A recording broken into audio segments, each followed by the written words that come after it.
Hi everyone and welcome to She Rides, the podcast where women cycling takes me. I'm Saar, your host for today. Let's get started. Ready? Hi everyone and welcome to episode 72 of She Rides. As you can hear, I'm hosting it on my own, or like sort of, because of course we have our stand-in co-host ready for you. Hi Connie. Hello again. Super great to have you on again and be here so last minute, so that's nice. We'll be chatting a bit about the classics, about the upcoming Vuelta with the amount of participants we already know that are starting. So let's see how that goes.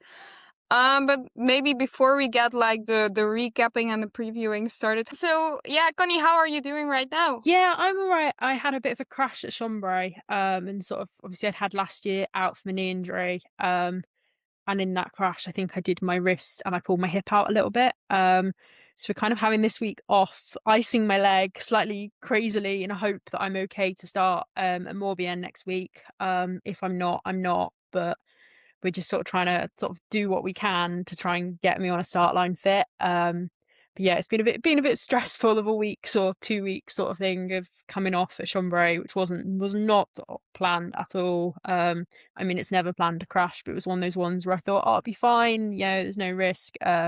And now I hit the deck pretty hard. It was my own fault, but yeah. So I'm just sort of religiously icing my knee because when my hip goes out, then my knee gets affected, and it's like, oh no. So yeah, that's sort of where I am really at the minute. Mm-hmm. Yeah, let's hope everything Yeah. goes easy on you and you can make the start line there.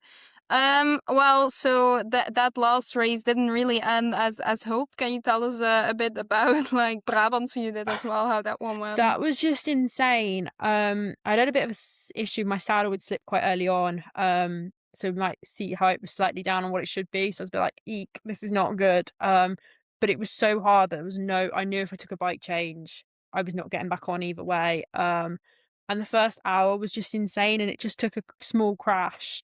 And there was like a little group of us that were just gone as a result of that. And it was kind of one of those moments where I was with people and sort of fellow British riders who, like 2 years ago, I'd be like, oh, good ride finishing with them, sort of thing. Like they're good, they're really strong girls. And I was kind of a bit like, we've just been pulled like an hour and a half in. Which I think kind of shows the standard now between the real top world tour girls and then the Conti is just massive. The gap has just gone out and out and out and out. Obviously, I mean, I'm not full time. I'm doing a PhD alongside cycling, so it's sort of it is now showing that sort of difference between those of us on Conti teams who were like working, studying, and those that are full time, just athletes. And I think that gap is just growing, and you could see it at Brabantse Pijl really clearly. I think it was only a couple of Conti riders finished, and I know at least one of them who's Conti is going on to the World Tour. She's a full time rider. Yeah, she doesn't do anything other than cycling. I think that's where the gap in the sport is really showing. So it was really interesting. It was an amazing race to do, but also quite a hard one mentally to sort of know that you kind of how big that gap is and the sort of choices you'd have to make to try and close it. Yeah, it was quite a weird one on the brain sort of thing because it was kind of like, oh, that's fine. Like people I'm with, that's fine. And then it was kind of like, but we were spat an hour and a half in. Like we couldn't get back Yeah. the second of the crash. Yeah. So it was weird. And then Chambéry was just one of these point ones that again kind of shows the system is broken. I think off the top of my head, I think it was like 4 Conti riders finished or something insane like that. And again, it was that thing of it was just FTJ and AG Insurance just bashing it.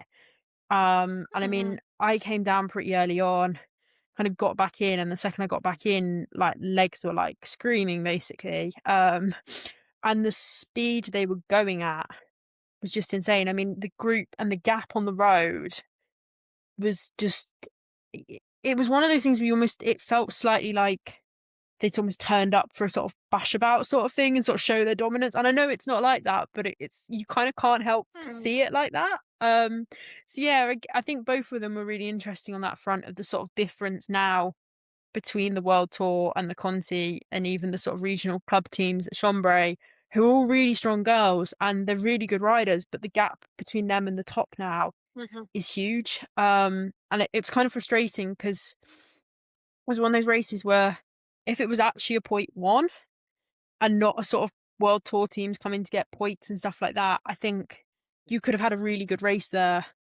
with the sort of even the pro Conti and the Conti and the regional teams.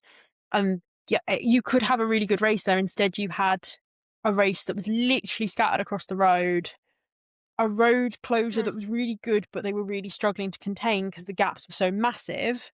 Yeah, it just kind of makes you wonder, why are the World Tour teams turning up with their ace squads to a point one in an industrial estate in France for some points? I don't know. That's my rant for the day, basically. Yeah. But yeah, it's hard. Like I talked with someone else like on the podcast, and she's racing with a World Tour team, and for them sometimes it's even already like, oh God, we have to compete with like these star teams where every rider of their team can win a race. So yeah, then just imagine if you're part of a pro Conti or like a club team, and then that's the day you're looking ahead at. So yeah, I can imagine that's like not easy to then start a race and like try to make the best out of it. Yeah, no, it's really hard. And I think it's much harder now than it was a few years back, and even the sort of years after COVID. Yeah, I mean, it was like Brabantse Pijl, they weren't letting a soft break go up the road. They were racing from the gun.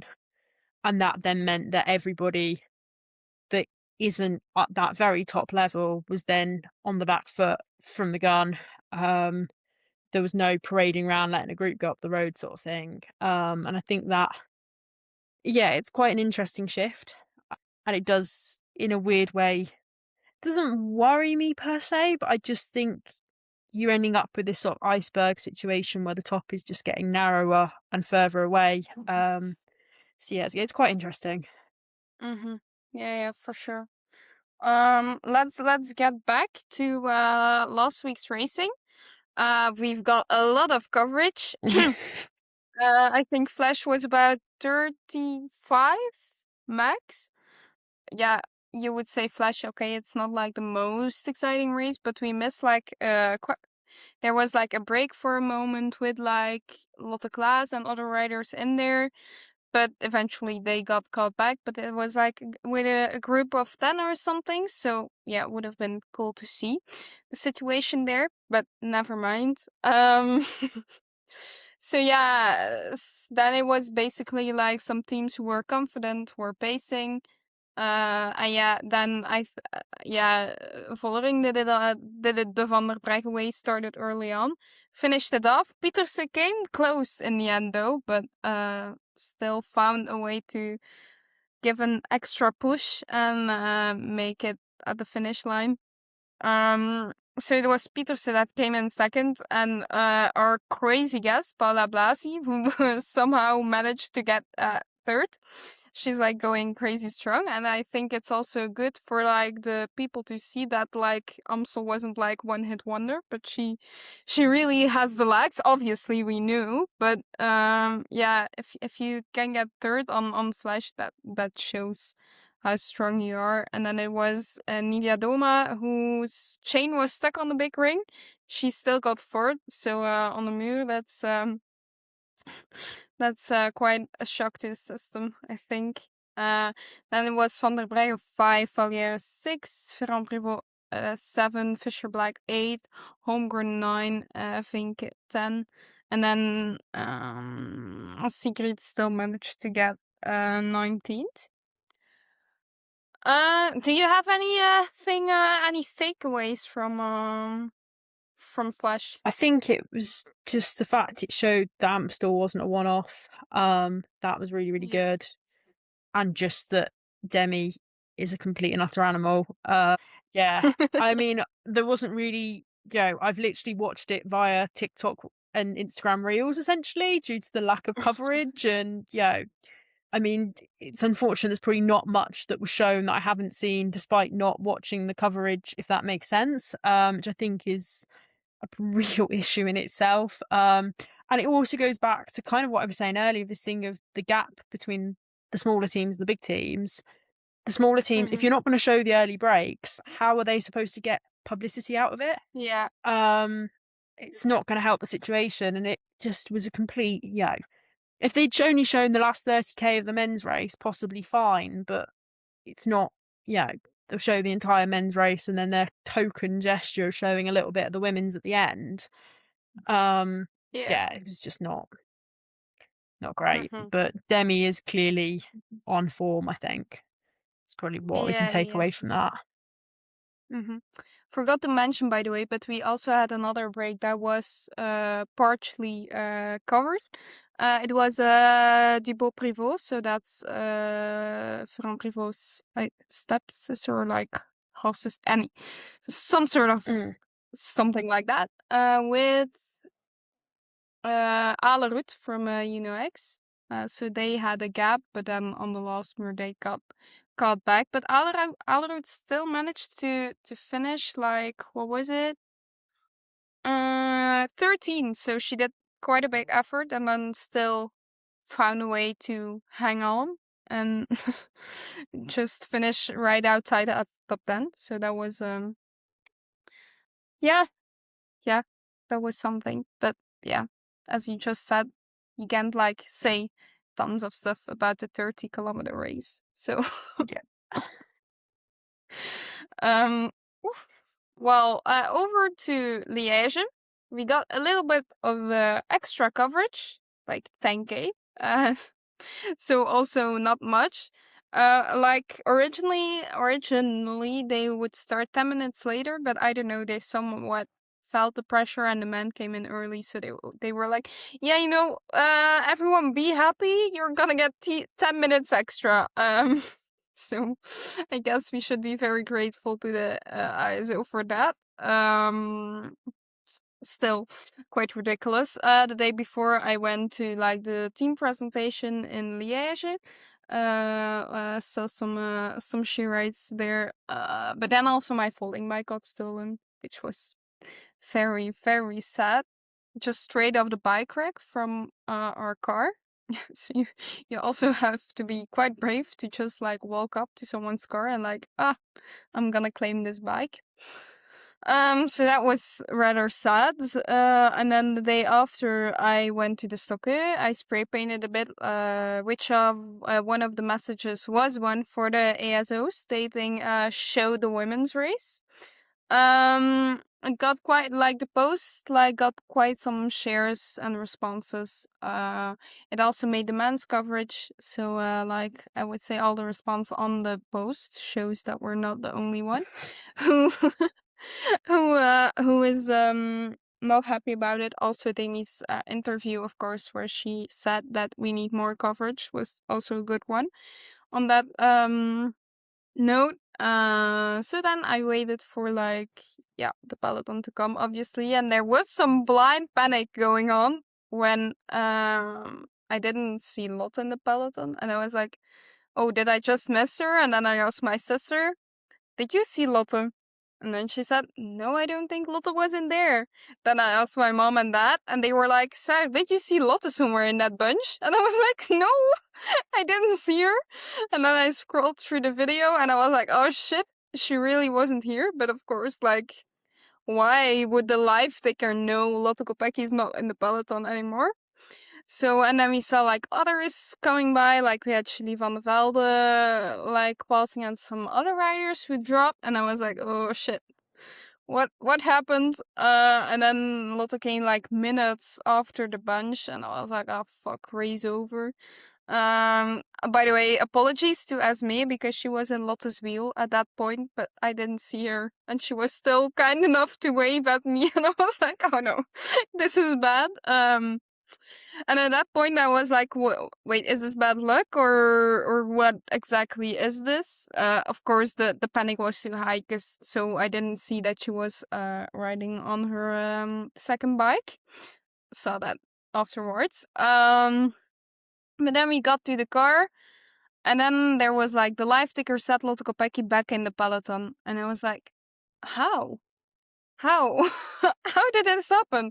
But I was like, yeah, anyway, cool. I wanna see this, so I guess I believe it. but yeah, then when the coverage started, eventually, like, she was nowhere to be found, and then Flemish commentary was immediately like, "Oh yeah, she's not at her best. She's not at the what is it, 2024 level, and yeah, she has some Remo, but it isn't everything." Oh god. Uh, I tried my best. I messaged like the situation and the fact that she probably just didn't get back to the peloton anymore wasn't used during coverage, but yeah, we all know the situation in the end. So, but yeah, so frustration level was like very much in the air. Then we also got like barely any coverage. And then yeah, Vollering was just too strong for the others. I think we also missed like a huge fight for the breakaway early on because constantly like some riders had a gap, then they didn't have one, then one rider had a gap, then in the end we did have Femke Gerritsen who got some minutes. But yeah, and then Vollering went and there was not really someone who could follow. So then we got a group after Vollering with I think it was Pietersen, Niviadoma, Fisher Black as well. And was it Homegrown? I think so. So they were like sort of trying to get back, but like sometimes it was like going strong, and then you were like, they are getting a bit closer, and then like it was, yeah, no, never mind. The gap is growing. Then from behind on Gosh, I think it was we had Van der Breggen together with Paula trying to get to like the group behind. But yeah, Van der Breggen made the bridge and then Paula sadly exploded and didn't make it to that group.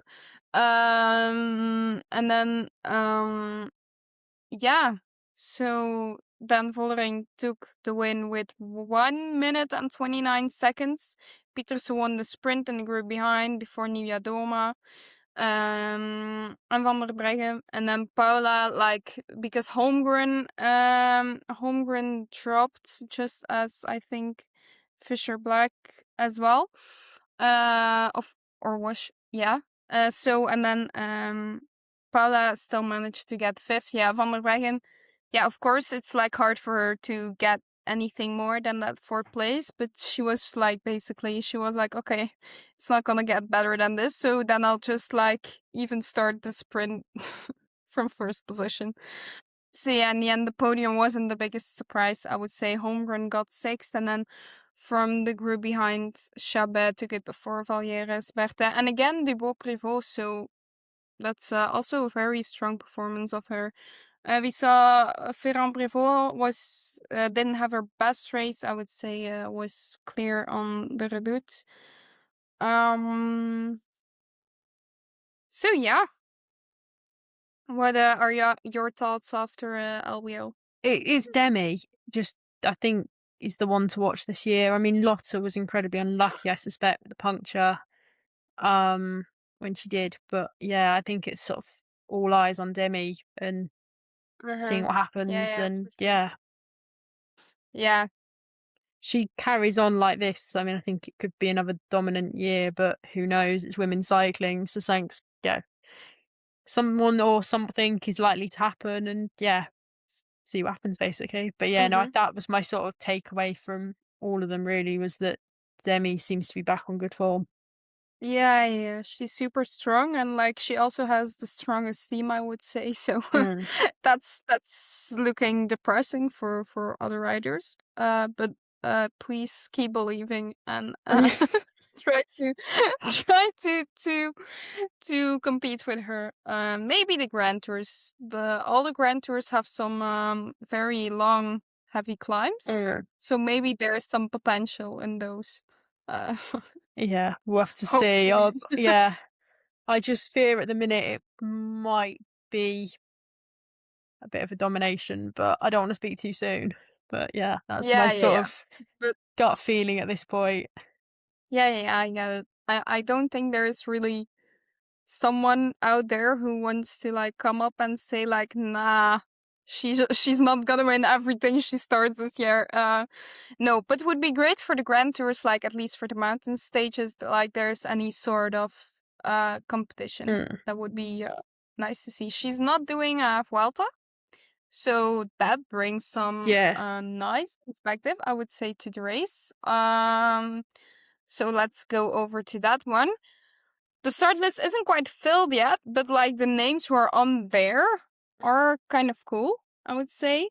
To start with, for AG at the moment, Sarah is on there. Still not 100% sure if she's starting, but if she's starting and we get to see Sarah 4.0, I would like to see her go up on Angliru and see what she can do there against the others.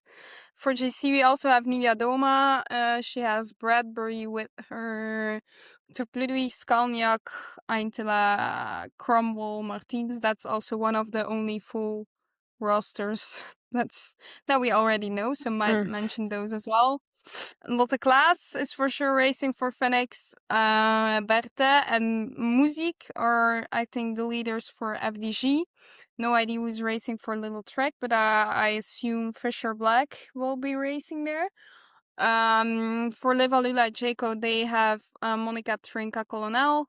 Paternoster maybe for some other stages, good one to watch. Movistar is bringing Lippert, Magalhaes, Ruiz, Sierra, Bianic, Martin Meijer, Meijering. But yeah, for one way, I'm not so. If Lippert like finds like her shape like a bit better than she did this spring, there are some, I think, very nice Lippert stages in there. But like for the rest of their team, I don't really feel it yet for the parcours. As the works for sure is bringing Van der Breggen and Kopecky. Visma at the moment says they are bringing Van Prevot, Vos and Vos, so that's a nice one to watch. UE, we know it by now. Always a team to watch with the talent they're bringing. But at the moment, we have Blasi, Garcia, and Swinkels on the start list already. We do know Sigrid Haugstad is racing it. Ruek also not stopping yet. She's just doing everything this year. So Vuelta as well. Faulkner is on there. Ocelasa, you never know. Yeah, that's basically already it for the start list. So yeah, maybe we can like take a look at the parcours, which is very heavy, right? Yep. So we stage 1 is quite a hilly stage already. You know, if the Spanish guys already call it a hilly race, it must be hilly. So we have like a few cat tree climbs, and yeah, you know it's like never fully flat. And I don't think we'll see like many pure sprinters. So I think we'll like look at like the type from like Vos Kopecky on to like some of the even to like some of like more of the GC riders, but for sure those who really have a sprint. And then I think the day after, it's looking at the profile looks even harder, and basically it goes on. That Yeah, looks very lumpy day 2. yeah, exactly. So, and basically it's like never really flat. Stage 3 is classified as flat, but that one as well, yeah, it's not like you're just in Belgium in West Flanders or something just doing a flat race. It's never really flat. Then we have another hilly stage. And then like stage 5 is again one categorized as flat. So to see like a bigger group sprint, I would say that should probably be for 3 and 5. But again, I think like all the stages really have like a potential to try something that isn't a sprint on. Yeah, I mean, stage 5 looks like a downhill finish, but it has got 2 Cat 3 climbs in it. Yeah, exactly. So, yeah, that could be an interesting one to watch for sure. And then the weekend are some mountain stages. So on Saturday, we don't have any categorized climbs till the finish. That's category 1 climb, and it's 3.7 kilometers, and like the percentage is 13.4%. So quite steep to to end it with. But then of course we have like the climb of the Vuelta on Sunday with the Angliru. It's like if you see the stage profile, there are like third category climbs, you have a second category climb, and then you see the Angliru on it. That on its own already looks super scary. So that's really one for those who really love to climb and excel at like these huge climbs. So yeah, that's 5.2 kilometers at yeah, no, but it's looking like a bit odd here. What is it? That's not the right climb, obviously. Better look at the right climb. So the Angliru is 12.4 kilometers at an average of 9.7%, with some very steep sections in there. So I feel like this parcours really is one for like the strong sprinter slash puncher types to go for stage win.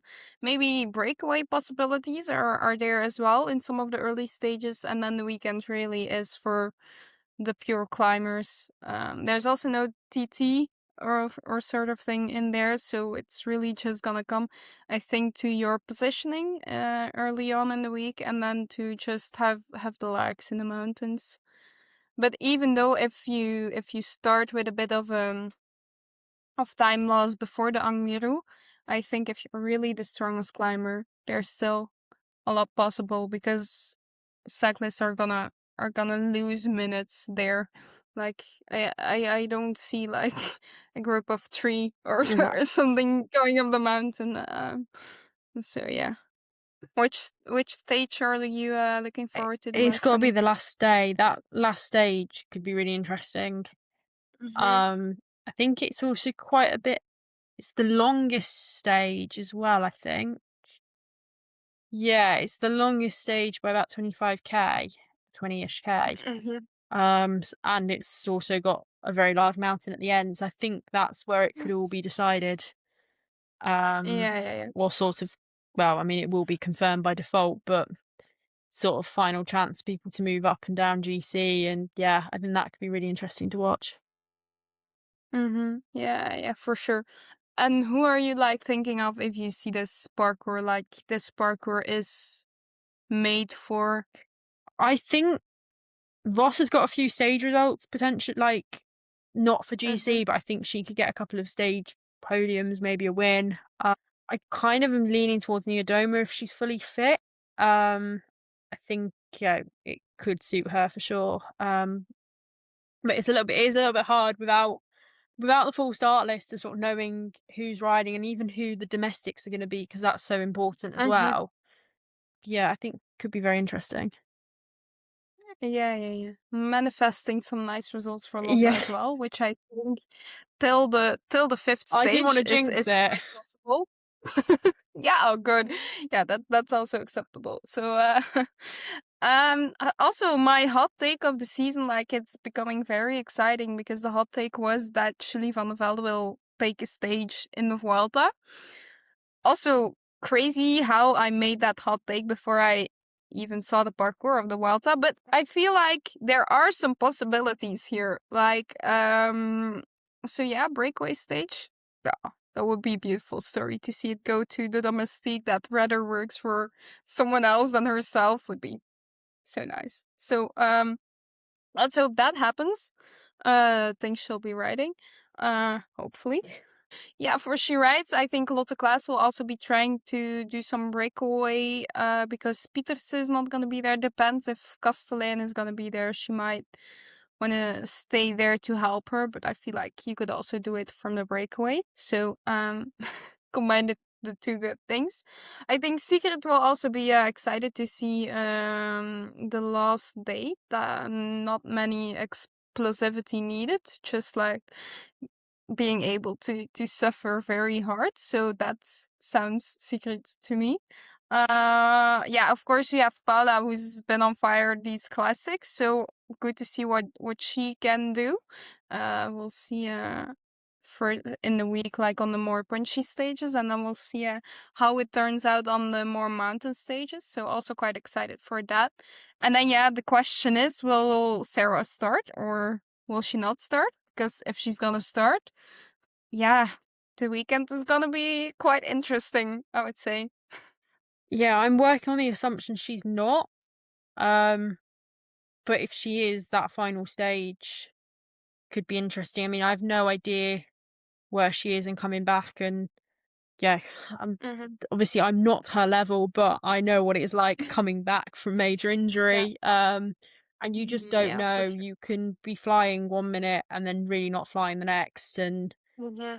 yeah, it could, if she does start, I would probably think she's got a chance. But also at the same time, wouldn't want to join other people who probably put a load of pressure on her to get a result. And if she doesn't get a result, be like, oh, she's not fit or whatever. It's like, no, it takes time. Yeah, we're not Yeah. those kind of people. Yeah. There would probably be people who probably, if she doesn't win, would probably blame her descending on a mountain going Oh, uphill. Like, yeah. Yeah, I'd love to see a ride, but who knows at this point. And I almost hope they're not rushing her back for it as well.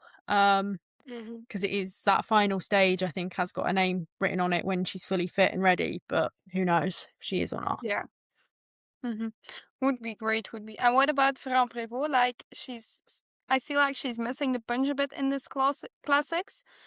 And on the other side, you're like, but it's always the same thing with Ferrand Prévot. You're like, oh yeah, you're good, but yeah, no, it's not gonna happen. But then somewhat she's there, and then she's gonna. So yeah, I'm not so sure about Ferrand Prévot, but if she's really already like focusing on this Vuelta and like.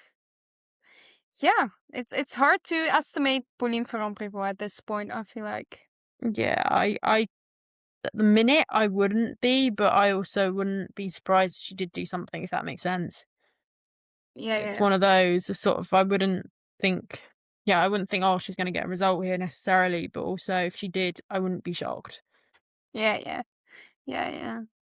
So yeah, it's gonna be interesting. Will also be nice if we get like a bigger participants list. And I think with like the dynamic we will see with not having too much super fast sprinters like types of Cole, Balsamo, I don't think are going. So it'll be nice to see the dynamics of those teams. Are they gonna be like just waiting for the final GC stages, or are they gonna try some breaks? Or will we see some like outsiders for GC already like trying to break things up early in the race? So I think it could be a very exciting race. It's ISO owned, but I think this one gets a decent amount of coverage. So that's also a plus. Always a So yeah, I'm plus. quite always a plus indeed. So quite looking forward to see how it all will unfold, and it already starts on Sunday, so like quite close to the classics. There's not a big But gap yeah, at all. yeah, no, but that's the thing. When they finally heard, oh, we need to switch like something around in the calendar, and then you just do it kind of wrong. Yeah. Um, but okay. Um, So yeah, but still nice. And I think seeing Dami's shape at the moment, it's also quite nice she isn't doing this one, I feel like. Will be nice to I don't think there will be like from the beginning on a very dominant rider. So that will help for the race dynamics. And then I think we can see some very exciting stages, hopefully. Yeah, I think it's definitely going to be exciting for sure. Uh-huh. And that's Yeah, yeah. yeah, that's one thing. I think we know. We don't know the start list. We know it's going to be exciting. Yeah, yeah, yeah, exactly. Well, we of course we need to mention it. We also have before the Vuelta starts my home race Grand Prix Schellebellen. The participants list it's like not the big names that are coming to it, but they kind of have also like not the greatest spot on the calendar, I feel like. They want to like grow a bit more on the calendar, but if you have this spot, I'm also going to come in here and just say that on the other hand, I think the participant list is finally a sort of race for the Conti yeah, teams. yeah, yeah. It's finally not got all the big Mm-hmm. names turning up to come and get some points and points Yeah, grab and all yeah. of that. And I think that actually is almost more important.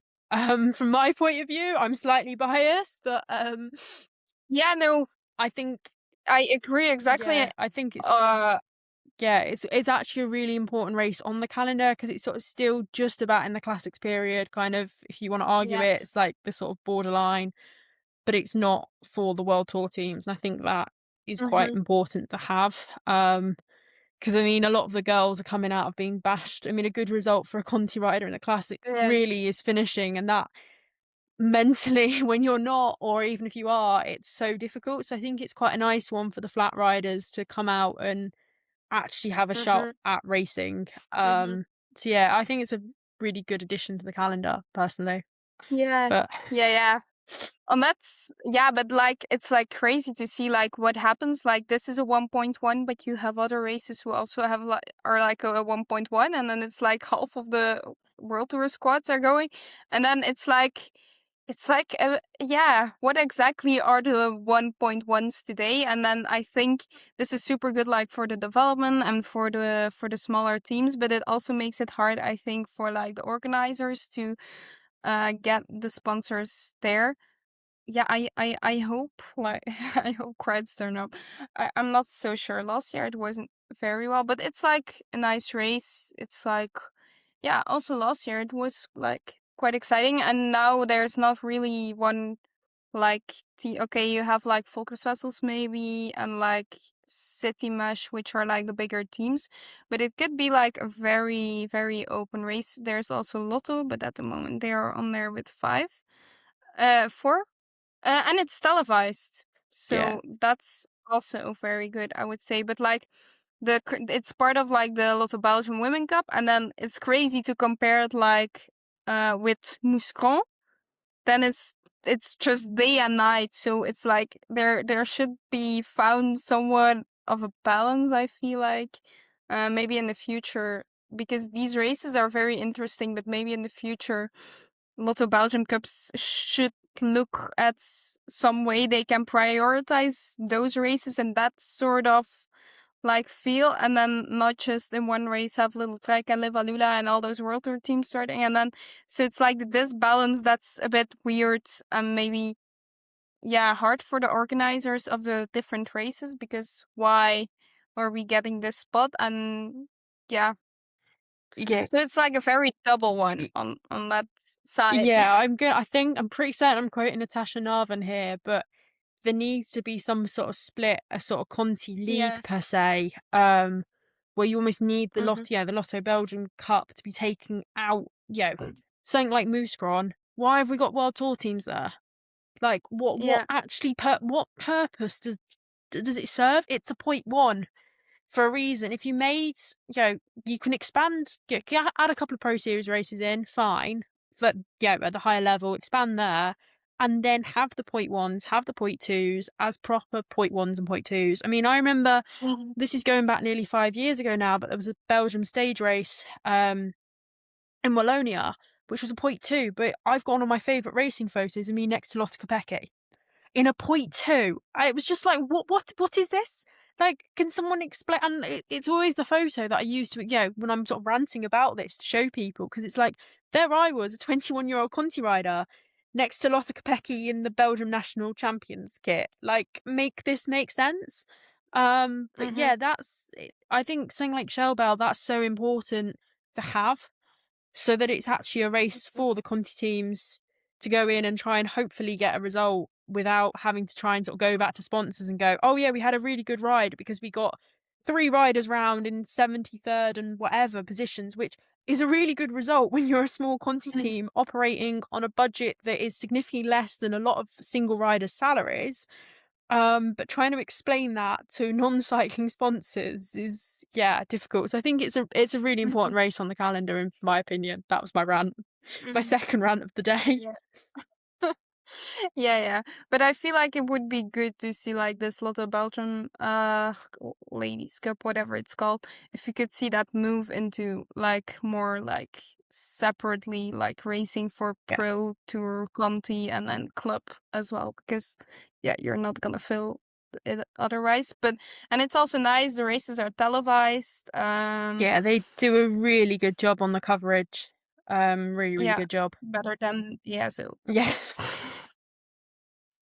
I mean, so yeah, that's also good because like obviously the smaller teams will be visible now because so in that hindsight it's good, but I feel like there should be more of a balance in the 1.1s, not one race that has like an X amount of World Tour teams and then the other that has two pro teams and then um so that's a disbalance. But yeah, I fear the sport is a bit filled with disbalances and yeah, that's the story of the sport, really.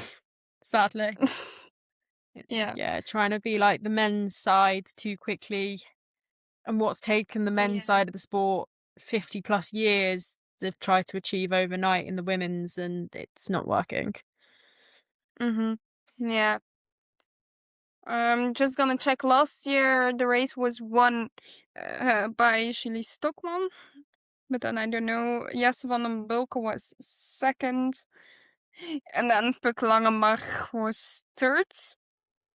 Um, so yeah, it's quite a flat race. I always need to think back at last year's coverage where the commentator was like, "Yeah, but don't underestimate the altitude with all the bridges they need to cross."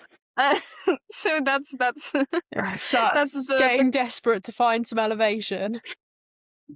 yeah, so that's the kind of level of it's quite flat, and then I think three coupled sectors, but like I think there's one quite hard one, the one you were at last year, Connie. That one is a quite bad one, Yeah, there was quite a but few people having issues there last year. yeah. But the one close to my home, it's it looks Yeah. nice. It are still cobbles. But and last year there was like this weird thing, like they started with like making sure the riders couldn't ride in like the borders, so not on the cobbles. And then mid race it was like, oh wait, it needs to get off it. And so then in the end everyone was riding like in the border, and I was like, what? So yeah, just to be seen if they're gonna ride in the border this year or yeah, we'll see. And then it's Vuelta, and after Vuelta, it's a lot of racing in Spain. And then I think it's like in early June again, we have some more races in Belgium. Yeah. Uh, so yeah, it's like this Spain block that's coming up. After the Vuelta, I think we'll see like a lot of the classics riders taking a break, and we'll see a sort of other dynamic with other people. So will be exciting. Um, so what's coming for you if everything heals as hoped Yeah, it's in supposed to be going time? Morbihan, and then I think I've Mhm. got a gap until Tour Brittany, Alps and the Pyrenees. That's my sort of program at the minute. I'm trying to not they're trying to sort of not race me that much this year. It's been a bit of a Mhm. hard one to make the decision on because on one hand I'm like, I need to race more, I need to get race fit. The only way I'm gonna get race fit is Yeah. by racing, but also I'm quite aware that my body can't. I mean, I have one knock at Chambéry, I come down and I'm sat with an ice pack on my leg kind of thing, and I had an ice pack on my Yeah. wrist afterwards. So it's sort of this thing of trying to race but not over race, and just trying to prioritize my body because I think what people don't often understand is when you've had one major injury, you've had major surgery. It's actually a saying that my doctor always says to me, said a post-op knee is never the same as a non-operated knee. Mhm. And I think that is something that I really had to learn and kind of accept that like I'm not going to be able to do a full calendar of racing everything. I need time to like let my body reset, train hard, gaps and stuff like that, and not just being traveling, racing. So Mhm. yeah, if all is okay, we make the decision on Friday if I start Morbihan next week. So yeah, it'll either be Morbihan or a gap until hopefully Brittany, the Alps one day in June, and then Tour de Pyrenees. And then I'm home. It's my boyfriend's. He puts on a stage race in the UK every year, so I'm riding that. And then national championships, and see where we go after that, really. Yeah, that's nice. Thanks for being my emergency companion again today. It's a pleasure. was good to have you on. So that's a wrap for episode 72 of She Writes. Thanks to Connie for joining us today, and hope you enjoyed the ride. Make sure to subscribe on Spotify, Apple Podcasts, Amazon Music, or YouTube so you never miss an episode. And if you like today's show, a rating, like, or comment really helps us reach more listeners. Follow us on Blue Sky and Instagram for behind-the-scenes updates, and don't forget to check out our other episodes. Thanks for listening to She Writes, where women's cycling takes the lead. Keep watching the fun, and we'll catch you in the next one. Bye-bye.